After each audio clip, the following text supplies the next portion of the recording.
Gosh, really proud of our club. Obviously, big win. Really well played. Really challenged our team yesterday. We got to play our best baseball more consistently, really soon. And our guys brought it tonight. Came out hot, scored 2 in the first. And Jacob gave us a great start. I thought that was big when Zane Probst came in the 5th and got that last out.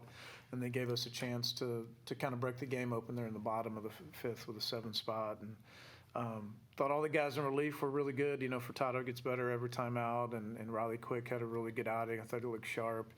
Those are 2 guys we're really counting on going forward. And Alton Davis, threw the ball really well, and then Mosa finished. And a lot of production up and down the lineup, and good to see Colby Shelton barrel a couple of balls. And just a great effort by our club. Really pleased.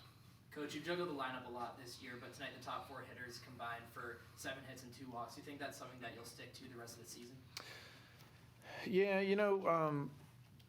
I try not to get long-winded here, but, I've had a lot of people ask me, we move guys around a lot, even though, we've kind of settled. We got about 11 starters, and, we use a service that does lineup construction as a consulting thing, and also, we kind of take our the heat maps, the OPS heat maps for our players, their particular strengths and weaknesses, and then align them with the opposing pitchers' heat maps of the production that they give up, and that's why you see some guys in different spots. So, I don't think hitters get pitched any differently no matter where they are with the. It's not like if Pinckney's in the 3-hole, they're going to throw him a bunch of breaking balls, but if you put him in the 8, you're going to throw him all fastballs. There's not a lot of secrets anymore. So, we don't tell our guys to try to do anything different no matter where they are in the lineup. Just your job when you get in the batter's box is to get a good pitch to hit and put a good swing on and try to hit it hard and get on base, So whether they're hitting 1st or 5th or 8th, their approach shouldn't change. So that's why we do, a lot of that. But, typically I think anybody would tell you the top of the order, you want somebody leading off that's going to get on base, and you want somebody in the 2-hole that's going to get, has a really high OPS. And, Tommy has just been playing great, and really wanted to see him kind of doing league play because last year he, was amazing non-conference, and his league stuff was dramatically different. And he's getting the velocity, and he's laying off more of the breaking balls outside the strike zone, which is kind of why we moved him up there, and he did a good job tonight.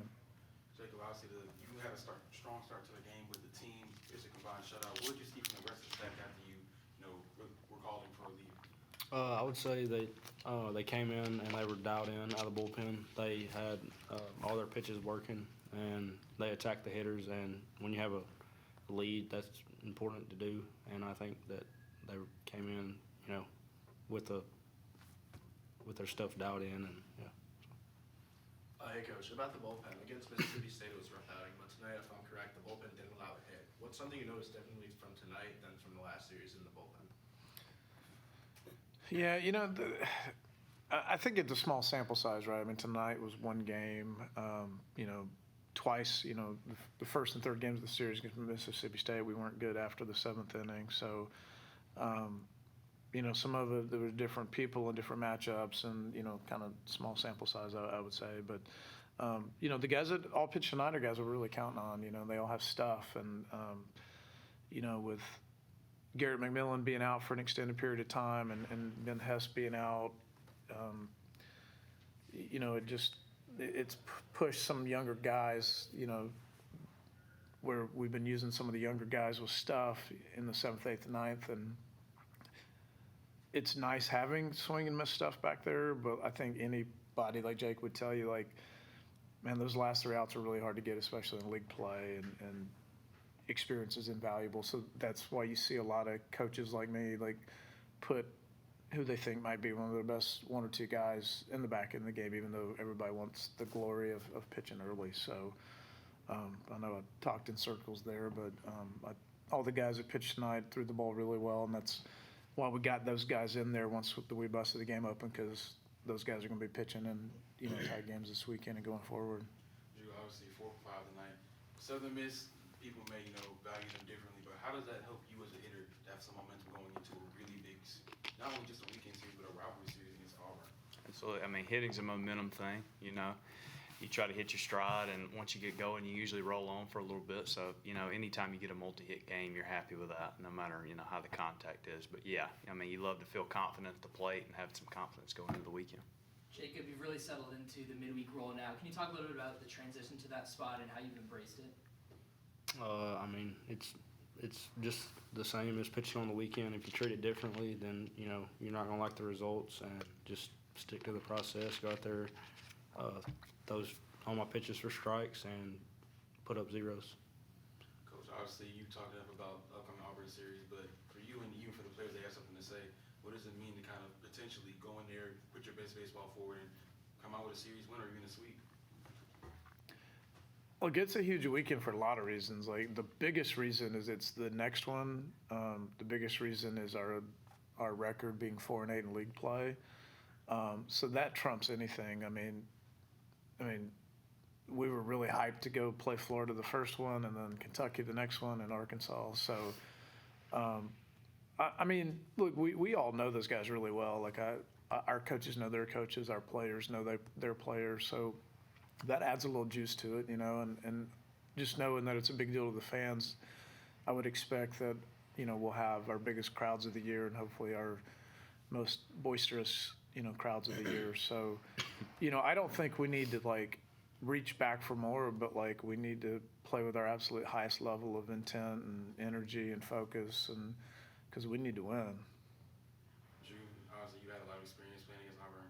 What is this series like for you? Not only just, competition-wise, like Coach said, but just, the rivalry aspect of it as well.